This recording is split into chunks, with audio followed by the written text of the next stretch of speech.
सभी ग्रामीण चिकित्सक साथियों को हमारा नमस्कार एवं स्वतंत्र ग्रामीण चिकित्सक की ओर से आप सभी का अभिनंदन। साथियों, जैसा कि आप सभी लोग अभी देख रहे हैं, फील्ड में कई तरह की बात आ रही है और ये बातें आएंगी। रोगी कल्याण समिति ने बहाली शुरू हो रही है भाई, इस तरह की बातें निकल करके सामने आ रही है। आपदा प्रबंधन, उसमें तो खैर ऑलरेडी हो रहा है, इसमें कहीं कोई दोष शक की बात है ही नहीं, वो तो कन्फर्म कर चुकी है बिहार गवर्नमेंट। लेकिन रोगी कल्याण समिति की भी बातें आ रही हैं। चलिए कुछ महत्वपूर्ण बातों चर्चा करेंगे। ग्रामीण चिकित्सक आखिर करे तो क्या करे। एक तरफ सत्ता पक्ष के जो हमारे साथी हैं वो अभी फील्ड में एक बात फैला करके रख चुके हैं कि भाई आप लोग अपना रिन्यूअल कराइए। खैर वो तो संस्था की बात होती है ना, संस्था चलाने के लिए कुछ अर्थ की जरूरत होती है, वो अपने जगह पे है। लेकिन रिन्यूअल कराइए ये तो सही है, ये बात हमको कहीं कुछ जता नहीं कि एक और महत्वपूर्ण जानकारी आप लोगों के लिए निकल के आ रही है कि उनका एक बात और कहना है कि भाई सबको रोगी कल्याण समिति में फॉर्म भराना है। अच्छी बात है। इसके पहले जो है फॉर्म भराया गया था आपदा प्रबंधन में, तो फॉर्म भराया गया तो ट्रेनिंग भी कराया गया, ये भी अच्छी बात है। अब रोगी कल्याण समिति में भी फॉर्म भरा के ट्रेनिंग कराया जाएगा या डायरेक्ट नौकरी दे दिया जाएगा, ये कहना तो अभी संभव नहीं है, लेकिन अच्छी बात है। अब सवाल ये उठता है कि एक तरफ आपदा प्रबंधन के नाम पे लोगों के साथ क्या हुआ ये किन्हीं से छुपा हुआ नहीं है। दूसरी ओर अब जो बातें निकल के आ रही है कि रोगी कल्याण समिति में फॉर्म अप्लाई करने की बात आ रही है कि नहीं भाई यहाँ पे आप लोगों के लिए चांस बन रहा है, तो सवाल तो बनता है, लाजमी बनता है कि ये सारी घटना चक्र कब शुरू होती है। जब इलेक्शन का समय आता है, जब वास्तव में ग्रामीण चिकित्सकों को अपने हक के लिए सही निर्णय लेने की आवश्यकता होती है। अगर इस समय थोड़ा सा सूझबूझ से हमारे ग्रामीण चिकित्सक निर्णय ले पाते हैं और अपने अधिकार के लिए एकजुट हो पाते हैं तो शायद मामला कुछ और बन सकता है, उनका लाइफ चेंज हो सकता है। इसलिए हो सकता है क्योंकि ये वो एक ऐसा समय है, इस समय अगर सही ढंग से सरकार से बातचीत किया जाए, सरकार पे सही ढंग से प्रेशर बनाया जाए तो शायद आपका भविष्य बन सकता है। लेकिन इसी समय हम लोगों को इस कदर उलझा दिया जाता है ना कि हमारे ग्रामीण चिकित्सकों को तो क्या चाहिए कि भैया बैठे हुए हैं, सोए हुए हैं, हमारे पॉकेट में डायरेक्ट ला करके नौकरी दे दो, हमको मेहनत करना नहीं पड़े, हमको मांग करने की जरूरत नहीं पड़े, हमको सरकार पे दबाव बनाने का जरूरत नहीं पड़े, फलानमा बोल दिया नौकरी हमारे पॉकेट में आ गई। और यही कारण है कि 5 साल से अपने भविष्य को डैमेज कर रहे हैं और आगे 5 साल के लिए, लंबी अवधि के लिए बढ़ाने के लिए हमारे साथी लोग तैयार हैं। क्योंकि अभी वो वक्त था कि इस समय एक जबरदस्त शक्ति प्रदर्शन की आवश्यकता थी, लेकिन वो शक्ति प्रदर्शन जो वास्तव में सरकार को हिला सके, वो शक्ति प्रदर्शन जो सरकार में एक भूचाल पैदा कर सके। अभी भारत और पाकिस्तान का युद्ध चल रहा था, भारत की ओर से ऑपरेशन सिंदूर चल रहा था, पाकिस्तान इसको युद्ध मान बैठा, कई हमले दोनों तरफ होने लगे, आप लोग देखे होंगे। भारत का तो बाल बाका भी नहीं हुआ। रीजन क्या था? यहाँ का डिफेंस सिस्टम काफ़ी स्ट्रॉन्ग, हमारे सैनिक मजबूती के साथ दृढ़ संकल्पित होकर के, हौसला बुलंद करके इस जंग में कूदे हुए थे। और यही हौसला ग्रामीण चिकित्सकों के अंदर भी चाहिए, हौसला बुलंद करके अपनी लड़ाई में कूदना,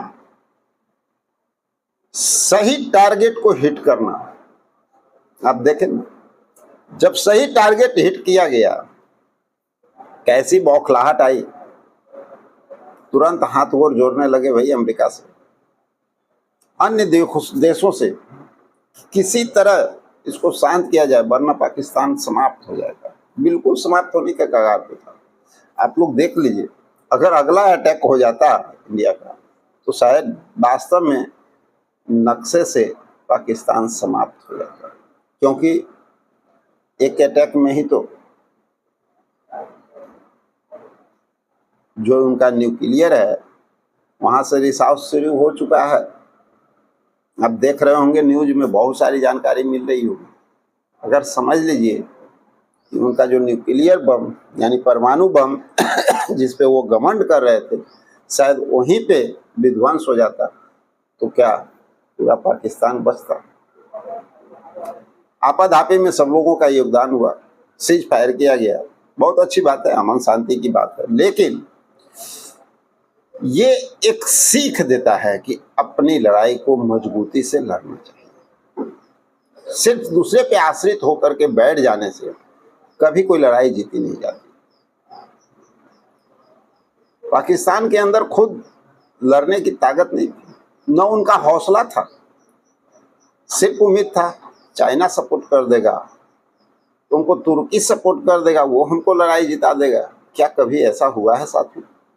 इसी तरह से अपने साथियों से मैं कहना चाहता हूँ, ये जो बार बार हम लोग कहते हैं कि फलानमा करके दे देगा, फलानमा करके दे देगा, फलानमा का गारंटी है, तब फलानमा बोल दिया है, फलानमा ये बोल रहा है, कभी मिलेगा?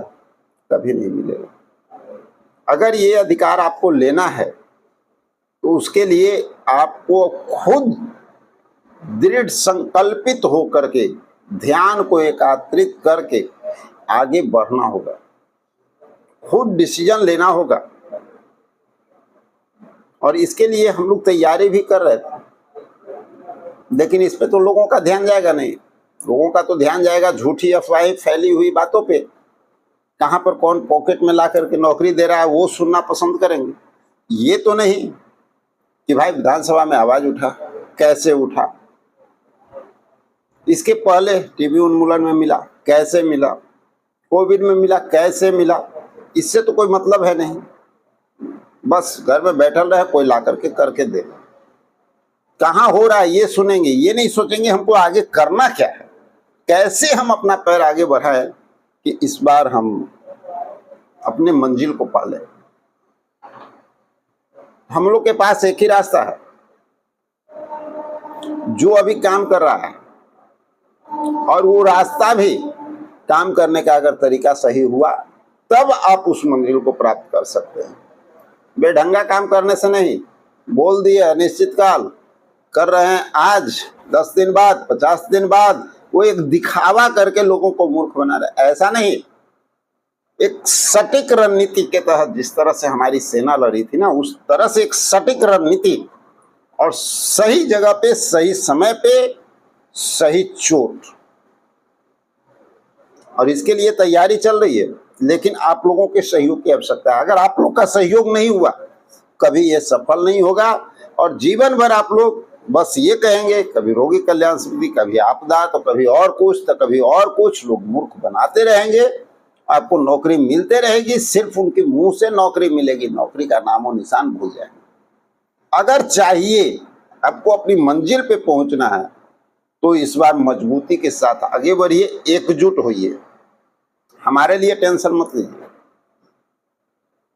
हम गिदर नहीं है कि गिदरों को फौज की जरूरत होती है। 20 को के लगा दो, 20 को मिल के लिखेगा, 20 को मिल करके फलना के दबाव देगा, 20 को मिल करके फलना पे प्रेशर बनाए। हमारा वो सिस्टम नहीं है, हम अकेला काफी होते हैं। हम बहुत दिल से किसी के साथ जुड़ते हैं, जरूरत पड़ने पर हर चीज निछावर करने का क्षमता रखते हैं, लेकिन जब अपने पे बनाए ना तो अपने दम पे आगे बढ़ते हैं। और इस बार बहुत जबरदस्त तैयारी हो रही है। इसके प्रतिनिधित्व भी आपके जाने माने लोग कर रहे हैं, जो सब दिन आपके साथ बने रहे, जो ईमानदारी से आपके लिए काम किए, आपको रिजल्ट दिए। अभी भी वक्त है, तैयार हो जाइए। सपोर्ट करने के लिए। बहुत जल्द बहुत बड़ा प्रोग्राम की तैयारी चल रही है जो आपको उस मंजिल तक पहुंचा सकती है, अगर आप लोग का सपोर्ट रहा तो। इसके लिए सबसे पहला काम आपको क्या करना होगा, डिस्क्रिप्शन बॉक्स में जाना है, टेलीग्राम चैनल को ज्वाइन करना है, वहां पर जो फॉर्म दिया हुआ है ना सूची के लिए, उसको भरना है, उस जगह पे जाके पता कर, वहां पे जा करके जमा करना है, जहां पे एड्रेस भी उसी जगह पे दिया हुआ है। इसके लिए आगे बढ़िए और बहुत जल्दी इस प्रोग्राम को करके, इलेक्शन का समय नज़दीक आ रहा है, उसके पहले कई प्रोग्राम आपको करने हैं, कई प्लानिंग बन चुकी है, इसमें हमारे साथियों को एकजुट होकर के काम करना होगा। चलिए इन्हीं सब बातों के साथ मिलते हैं एक अगले वीडियो में, तब तक के लिए जय हिंद।